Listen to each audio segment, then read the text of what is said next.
Hello, this is Todd Luck, and this is a review of two Victory Harben graphic novels that signal the end of an era, or at least a time of transition for the Edgar Rice Burroughs universe. And these graphic novels are Victory Harben, Warriors of Zandar, and Victory Harben, Ghosts of Omos. These are the Kickstarter exclusive versions of these graphic novels, but they will be available to purchase at edgarriceburroughs.com. So they're supposed to go up this month, and I'll post a comment below when they do, and I'll probably do a video announcing that as well. So Warriors of Zandar was originally published as a 4-issue miniseries by American Mythology, and it was entitled Beyond the Furthest Star Warriors of Zandar. And when you get the edition off of edgarriceburroughs.com, this is going to be your cover, except it's going to say Victory Harben at the top, and I think that's really awesome.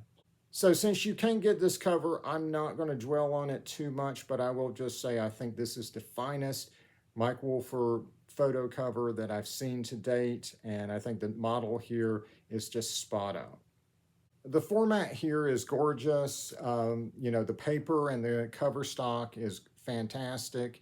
It looks great, but it is a trade paperback. It is just a collection of existing materials. There is nothing new in here as far as new pages or new stories. And I've already reviewed Warriors of Zandar, so you can check out that review. I'm not going to rehash it here. I'll just say that this is about a young scientist named Victory Harben, who for various science fiction-y reasons ends up having adventures on another planet.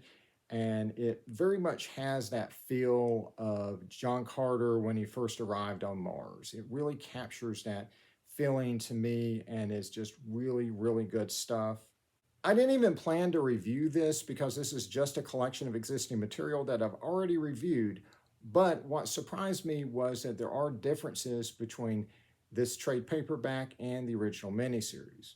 So one of those differences is that dialogue has been changed in some places.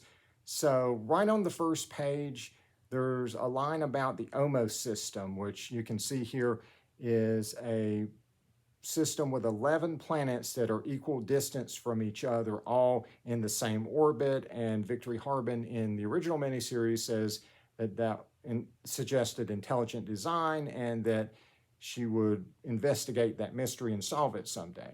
Well, in the Victory Harben novel that has since come out, and that happens before Warriors of Zandar, that mystery is solved, and she knows it, and so there's a little bit of cleanup with change in that dialogue. There were a couple other places that I noticed changed dialogue. One was the line where she hinted that she would meet Tangor again, who was the hero from the original Beyond the Furthest Star novel by Edgar Rice Burroughs. That line has been changed. There was also a change in the scene where Tila is with the device from the One from Above. That dialogue has also been altered. And I think it's cool that they cared enough to make those edits and kind of made this into the ultimate edition of that story. So another difference I noticed right off the bat was how the pages were cropped. This is the original miniseries you're looking at here, and notice the margins. And this is how the page printed in the new graphic novel.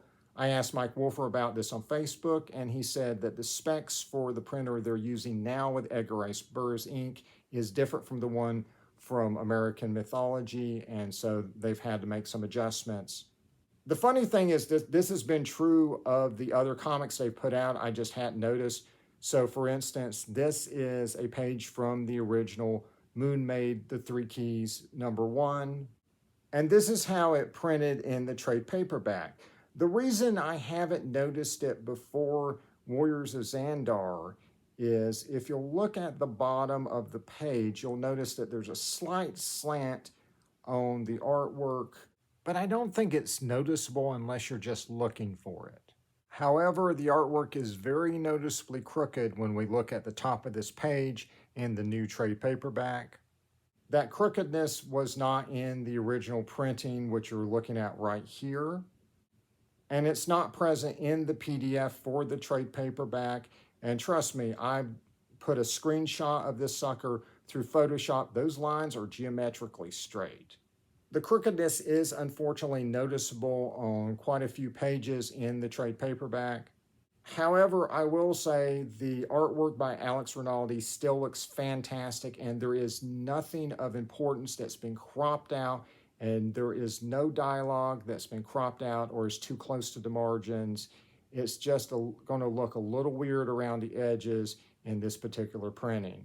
I will say this is still a fantastic story with beautiful artwork, and this is the one way to get it in trade paperback, either through the Kickstarter or through EdgarRiceBurroughs.com when it goes up for sale. If you don't want to go the trade paperback route, the individual issues are still available to buy on Kindle. You can still get them as back issues from comic book retailers like MyComicShop.com, or order them directly from American Mythology, or hunt them down on eBay, whatever gives you the best deal. All right, Victory Harben, Ghost of Omos. This is a brand new graphic novel, never been published before. It will be available exclusively through EdgarRiceBurroughs.com if you didn't get it in the Kickstarter. Again, this is a Kickstarter exclusive cover, and so I'm not going to dwell on it, but I'm going to say that it is absolutely gorgeous. But the cover that you can get on EdgarRiceBurroughs.com also looks absolutely amazing, so I don't think you're going to lose anything there.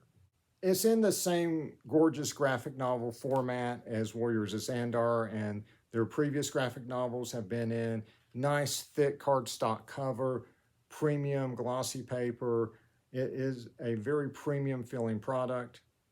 And the cropping is not an issue because this would have been drawn to the specs of the current printer. I do notice a little bit of crookedness down here at the bottom, but that's really about it. The rest of the novel looks like it printed fine, or at least in a way that I don't notice anything wrong with it. So I'm going to switch over to PDFs to show you the artwork because it's just easier for me to do screenshots of PDFs than pry this thing open. So once again, Rinaldi does absolutely gorgeous artwork. This is a direct continuation from Warriors of Zandar, picks up right where that left off. I will say it's not quite as action-packed and doesn't quite cover as much territory as Warriors of Zandar, but it's got kind of a middle chapter sort of feel to it. But that's fine. It's more of a kind of a hiking back and forth on this alien planet with Victory Harben and her alien friend Tila. But we do see some new creatures we haven't seen in the comics before. We do explore new territory we haven't seen before on the planet. And we do answer one of the lingering questions from the original miniseries. It is a very dialogue-heavy story, but when the action happens, it's done really well. But even when there's no action, it's a fantastic story. Mike Wolfer has a tremendous ability to write entertaining dialogue and develop engaging relationships, and that's exactly what we have between Victory Harben and Tila. And of course, Victory Harben's little furry friend, Hucklebuck, intergalactic furball of mystery, is in here, and he is, as always, equal parts adorable and badass. Speaking of Hucklebuck, he has a backup story in here. It's an ER Byte story, so don't take it too literally. It is a cartoony, comedic kind of story. It does relate to the main story in the graphic novel, but this is, I think, probably Hucklebuck's version of it. And he's not necessarily a completely reliable narrator. It's kind of like when you hear a story from Nakima the monkey in Tarzan, right? You know, it probably something like that happened, but there's probably a few embellishments in there. At the very least, I hope the Hookah Chaka bird is canon. It is an absolutely perfect melding of story and artwork that really captures that feeling of old cartoons. This is very much like an old Tom and Jerry cartoon. And I honestly found this story to be the most satisfying thing in this graphic novel, probably because it does have a conclusion to it. So this is a non-spoiler review, so I'm not going to tell you specifics about what happened, but I will tell you what this graphic novel is. It is not a conclusion to Victory Harben's story on Zandar. It is not a self-contained story. It is a story that does not resolve the main mysteries and the main conflict that Victory Harben is in, and has a big to be continued leading into another Victory Harben story. And that story is not going to be told in a graphic novel. It is to be continued into a novel by Christopher Paul Carey called Victory Harben and the Reaver of Worlds. Now, depending on what type of reader you are, you may be either happy or feel like crying. So if you are already following the novels, then you're good, right? You're not going to have to pick this up, but you're probably going to want to. It's really good, and it's going to lead into the next Victory Harben novel. If you've only been following the comics and graphic novels, this is a huge shift, right? Because back at American Mythology and up till now with Edgar Rice Burroughs Inc.'s graphic novels, everything has been self-contained within the comics, right? We haven't had to pick up a novel, even when they've been tied into the novels, to get the rest of the story from the comics. For those who have been following the comics and are willing to check out the novels, I think you will have a good time. I think that the new novels have been somewhere between good and amazing. You can check out my reviews of the novels. I don't really read novels outside of Edgar Rice Burroughs, and I found them infinitely readable and enjoyable. And remember, Mike Wolfer does the scripting for these comics, but he co-plots and co-creates them with Christopher Paul Carey, who writes the Victory Harben novels. And in that first Victory Harben novel, there was a chapter set on Zandar that was every bit as good as the comics, and hopefully that is going to be true of the next novel as well. And even if you're not willing to take the plunge into the novels, I think these are two graphic novels that are infinitely worth picking up simply because they are really good comics. It would be the equivalent of watching Star Wars and Empire Strikes Back and not watching any of the other Star Wars movies, right? You wouldn't get the whole story, but you would have two really good, really satisfying pieces of storytelling. I don't know if it was always planned for the Victory Harben comics to act as a prologue for a new novel, but I will say regardless, I don't think there's a whole lot of choice at this point with the way the comics are coming out. We're no longer getting comics on a regular basis. American Mythology does not have the rights to put out the Edgar Rice Burroughs stuff anymore, and no one else is putting out any Edgar Rice Burroughs comics other than Edgar Rice Burroughs Inc. itself. We're currently getting only one graphic novel a year, and when you consider how many characters Edgar Rice Burroughs has, that would take a very, very long time to get back to Victory Harben for another graphic novel. And that goes for other characters as well. The new novel that's coming next year, The Return of the Monster Men, I did confirm with Edgar Rice Burroughs Inc. on Facebook that that was going to incorporate events from the comic into that novel, and it would continue that story.